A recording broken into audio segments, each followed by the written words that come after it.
Afternoon, East Texas. Welcome into East Texas. Now, once again, I'm your host, Michaela Goose. We are joined right now by soon-to-be political powerhouse, Mayor-elect of Jefferson, Miss Patricia Finstrom. Hello, how are you doing today?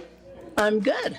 Thank you so much for joining us. Now, if you're not familiar, this is the mayor-elect of Jefferson. Not only the mayor-elect, but the very first female mayor that has won the vote by 70%, might I add. What was that campaign like? What was it like winning?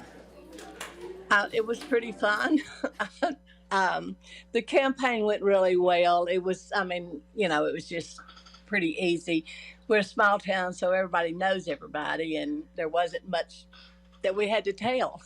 And you've been in this town since your son told me, Clinton, he told me you've grown up in this town. You went to high school at Jefferson in the 1960s when it first integrated. Can you walk me through that experience of growing up here and what you hope to bring to the city?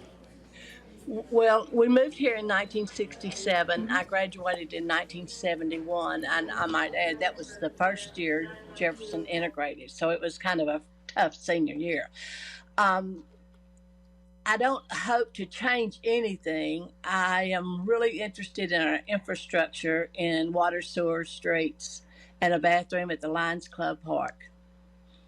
And what made you decide, I'm going to do it? I'm going to be the very first ever female mayor here in Jefferson. What kind of flipped that switch for you? Everybody's wanting to know that also. Actually, we only had one person sign up to run.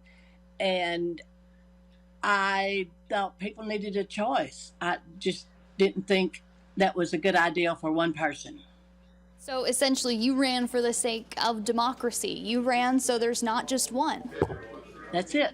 And you won 70% of the vote. What was that like? That is not just the majority, that is more than the majority. That is the majority of the entire town.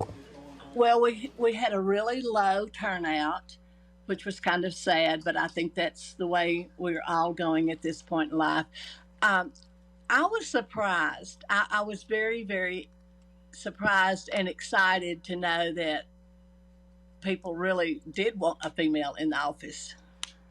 And it's shocking, quite frankly. I mean, we're in 2024, and you're the very first that's ever been sitting in that chair holding the title. What does it mean to be the very first? I've really not had time for it to all sink in. We had pilgrimage going on. Our yard was on tour for pilgrimage. It's just been one thing after another really fast. So when I take office tonight is when it'll probably really sink in, or my first council meeting. And that brings me to my next question. You are being sworn in officially tonight. Can you give us a little idea of what your first couple of days in office you hope to look like? I think we have a city council, well, I know we have a city council meeting next Tuesday, a week from today. So the next 2 days are going to be spent mainly with the city secretary trying to get an agenda for the next meeting and figuring out where to start. Now, you spoke that your main focus is going to be infrastructure, and I know you've told other sources before that park bathrooms are something you're really interested in helping get running, as well as the water and sewage systems. Can you walk me through a little bit of what you hope to change about the infrastructure? Not necessarily change, but improve upon during your tenure.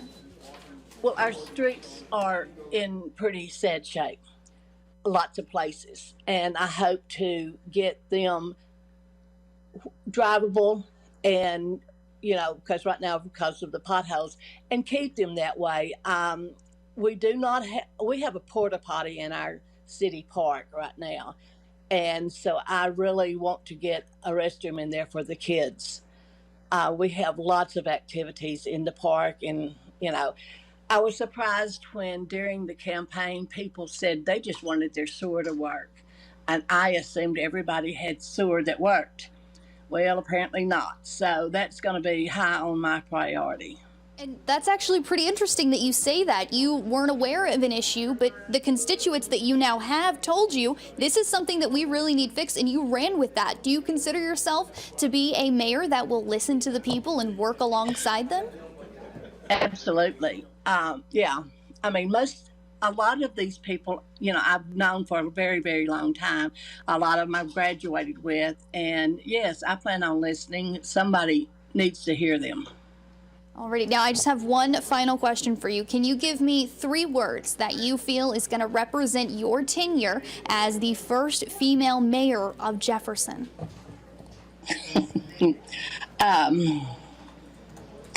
Fast. Hopefully fast. I hope it's going to be a workable relationship with the others, and I hope we get accomplished. Absolutely amazing. Is there anything that I have not asked you, Mayor-elect, that you would like to let our viewers know here in East Texas? No, ma'am. Alrighty, well, once again, congratulations. Good luck at the swearing in tonight. We hope to follow you along this journey right here on East Texas Now. Good deal. Thank you. Thank you. You have a great rest of your day. You too. Bye. Bye. Alrighty, once again, Patricia Finstrom, mayor-elect for Jefferson. Not only is she the very first female mayor, but like I said, she won 70% of the vote. An amazingly impressive feat here in East Texas. I mean, think about it. It's 2024, and the city has never had a female mayor. It's only been male roles holding that job. So this is not only a turning point for the town in general, but it really is talk about our society as a whole and the way that we're thinking about women in these types of offices.